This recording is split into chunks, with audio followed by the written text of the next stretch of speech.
Hi, எல்லோருக்கும் வணக்கம். Welcome to உங்கள் நான் கமல்ஹாசன். ஸோ இந்த வீடியோவில் நம்ம கமல் சார் பற்றின ஒரு புதிய தகவல் தான் டிஸ்கஸ் பண்ண போகிறோம். ஸோ வீடியோக்குள்ளே போகிறதுக்கு முன்னாடி நம்ம சேனலுக்கு நீங்கள் வந்து புதுசாக இருந்தீங்க அப்படின்னா கண்டிப்பாக சப்ஸ்கிரைப் பண்ணிக்கோங்க. வீடியோ மறக்காமல் ஒரு லைக் பண்ணிக்கோங்க. இப்போ நம்ம வீடியோக்குள்ளே போகலாம். ஸோ இன்றைக்கி நம்ம பார்க்க போகிற முதல் டாபிக் வந்து இந்தியன் 2 உடைய வேர்ல்டு வைடு கலெக்ஷன் என்ன அப்படிங்கிறதை பற்றி தான்.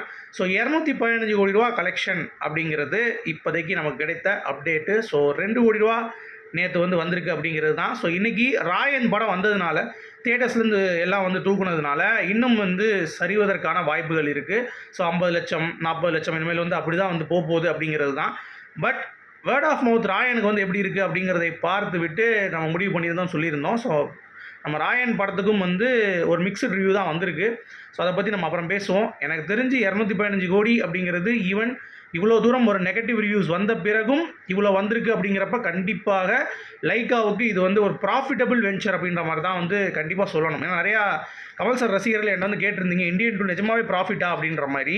ஸோ கண்டிப்பாக ப்ராஃபிட் தான். ஏன்னா 160 கோடி ரூபா கண்டிப்பாக நெட்ஃப்ளிக்ஸ்க்கு வீடியோ ரைட்ஸே வந்து போயிடுச்சு. ஸோ அப்படி இருக்கும் பட்சத்தில் 160 ப்ளஸ் ஒரு 40 கோடி நீங்கள் எஃப்எம்எஸ் அது இதுன்னு வச்சா கூட 200 கலெக்ஷன் ஒரு 200 400 கோடி வந்துருச்சு.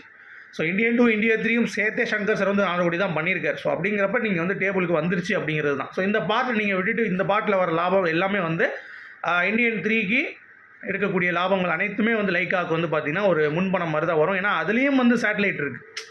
ஸோ இப்போ ப்ரொமோஷன்ஸ்லாம் வந்து பண்ண வேண்டியது இருக்கிறப்ப சேட்டலைட்டை நீங்கள் கொடுத்துட்டு அந்த காசை வாங்கி நீங்கள் ப்ரொமோஷன் செலவு பண்ணிட்டீங்க அப்படின்னா இந்தியன் 3ல வருமானம் வர்றது எல்லாமே லைக்காவுக்கு தான் அப்படிங்கிறது தான்.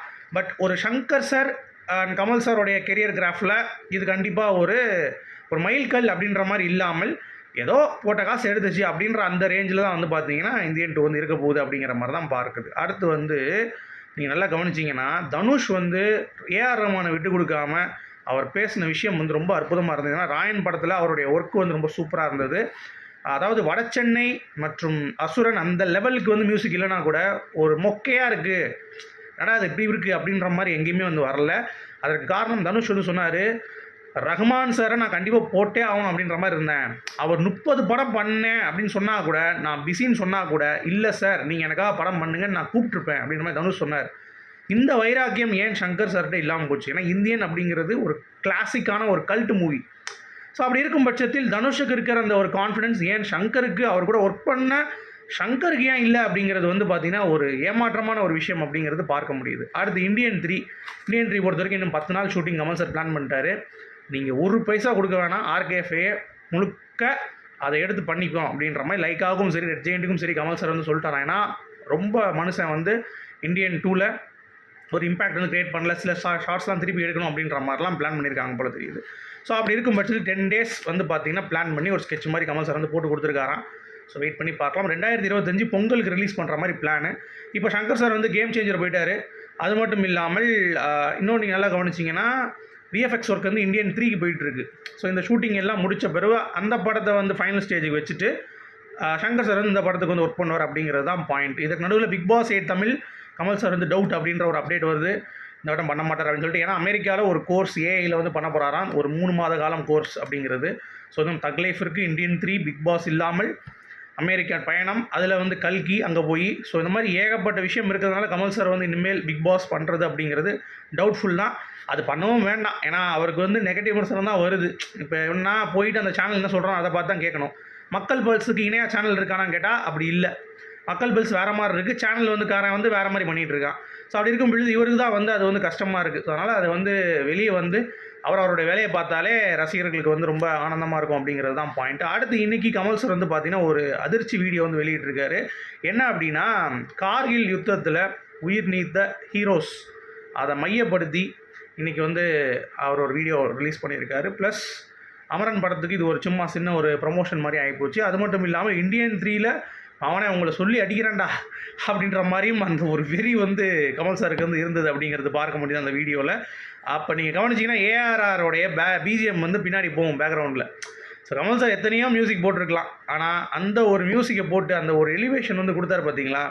ஸோ அதனால தான் நான் சொல்கிறேன் இந்தியன் 3ல் வேறு லெவலில் கமல் சார் வந்து மறைமுகமாக ஒரு வீடியோ வெளியிட்டு வரண்டா அப்படின்ற மாதிரி வந்து பார்த்தீங்கன்னா சொல்லியிருக்காரு அப்படிங்கிற மாதிரி. ஸோ வெயிட் பண்ணி பார்க்கலாம். அடுத்து அபிராமி அவர்களுடைய பர்த்டே இன்றைக்கி.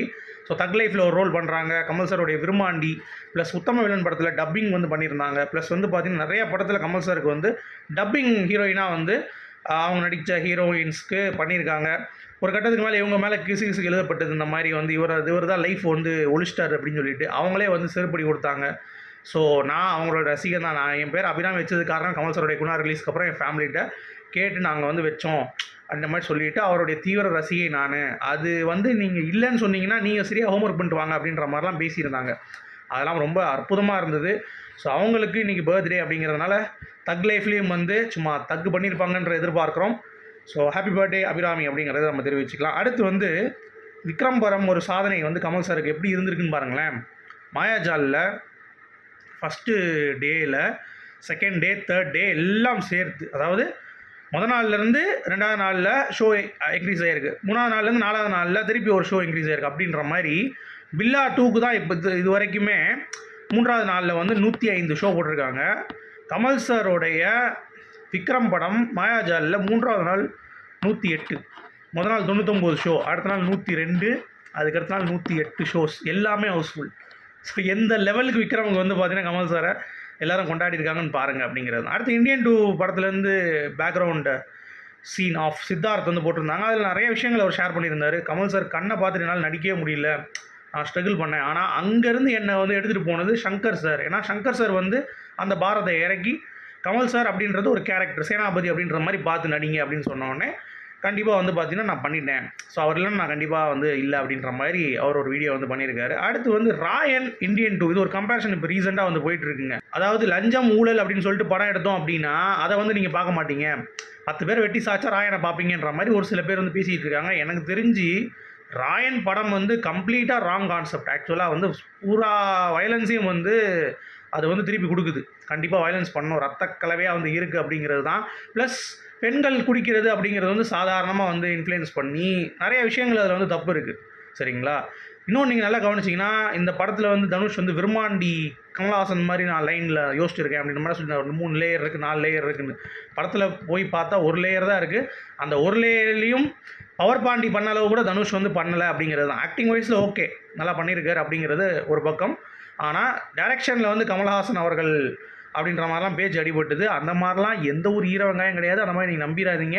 படம் வந்து முழுக்க எனக்கு தெரிஞ்சு நல்லா இல்லை அப்படிங்கிறது தான் என்னுடைய பாயிண்ட் ஆஃப் வியூ. ஏன்னா மிச்சவங்களுக்கு அது வந்து ரத்தம் பிடிக்கலாம், அந்த மாதிரி கேவலமான இதெல்லாம் வந்து பிடிக்கலாம், சீன்ஸ்லாம். எனக்கு தெரிஞ்சு எஸ்ஜே சூர்யாவெலாம் வந்து அப்படியே வேஸ்ட் பண்ணிட்டாங்க படம் ஃபுல்லாகவே.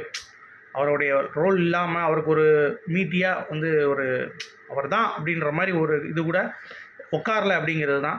ஸோ ஆக மொத்தம் ஒரு சிம்பிளான ஒரு கான்செப்ட்டுங்க. 2 பெரிய தலைக்குள்ளே போட்டி, அதில் உள்ளே வந்து இவங்க சிக்கிக்கிறாங்க தனுஷ் குடும்பம். அதுலேருந்து இவங்க எப்படி வெளியே வராங்க, அப்படி வெளியே வரும் பொழுது அங்கே 2 பேர் அவங்களுடைய குடும்பத்துலேருந்து 2 பேரே இவனுக்கு எதிராக இருக்காங்க அப்படிங்கிறது தெரிஞ்சிருச்சு. எப்படி வந்து அதை ஹேண்டில் பண்ணுறாங்க அப்படிங்கிறது தான் நாட். ஸோ அதை வந்து வேறு பெரிய பிரம்மாண்டமான ஸ்க்ரீன் பிளேலாம் வச்சு எதுவுமே பண்ணல. ஒரு நார்மலான ஒரு கதை தான். பட் ஓவர் வைலன்ஸ் அப்படிங்கிறதுனால இந்த படம் வந்து ரொம்ப ஹார்ட் பிரேக்கபுளாக இருக்கும். ஸோ ஃபேமிலியாக போகிறவங்க கண்டிப்பாக அந்த படத்துக்கு வந்து சின்ன குழந்தைங்களை கூட்டு போகாதீங்க அப்படிங்கிறது என்னுடைய ஒரு தாழ்மையான கருத்து. 2 பேர் போய்க்கோங்க, பட் குழந்தைங்க இந்த மாதிரி சின்ன வயசில் 18 வயசு கீழே இருக்கவங்க கண்டிப்பாக நீங்கள் அரவணைச்சு கூட்டு போயிடாதீங்க அப்படிங்கிறது தான். ஏன்னா ஏன்னு சொன்னால் கூட அவனுக்கு விடுவானுங்க படத்துக்கு. ஸோ இந்த மாதிரி படங்களுக்கு நீங்கள் கூட்டு போக வேண்டாம் அப்படிங்கிறது என்னுடைய தாழ்மையான கருத்து. அடுத்து வந்து இந்தியன் 2 உடைய ஸ்க்ரீன் பிளேன்னு சொல்லிட்டு ஒன்று எழுதியிருக்காங்க அப்படின்னு சொல்லிட்டு ஒரு லிங்க் எனக்கு அனுப்பியிருந்தாங்க. அதை படித்து நான் பார்க்குறப்ப என்னடா கவன் படத்தை சொல்லி வச்சுருக்கீங்க திருப்பி அப்படின்ற மாதிரி இருந்துச்சு. இதுக்கு சங்கர் சாரோட ஸ்கிரிப்டே நல்லா இருந்துச்சு அப்படின்ற மாதிரி. அதை வந்து ஆஹா ஓஹன் கவன் படம் பார்க்காதவங்களாம் போயிட்டு செமையாக இருக்குது அப்படி இப்படின்ட்டாங்க. டேய் என்னடா ஒரு நியாயம் வேணாமடா அப்படின்ற மாதிரி இருந்துச்சு. அவன் உசுரை கொடுத்து எழுதிட்டு இருக்கான் ஸ்க்ரீன் பிளேயும் ஸ்கிரிப்டையும். இவன் உட்காந்து ஒருத்தன் போட்டான் அவன் பயங்கரமாக இருக்குது அப்படின்ற மாதிரிலாம் பேசிகிட்டு இருக்கானுங்க. ஒரு ஈர வெங்காயம் கிடையாது.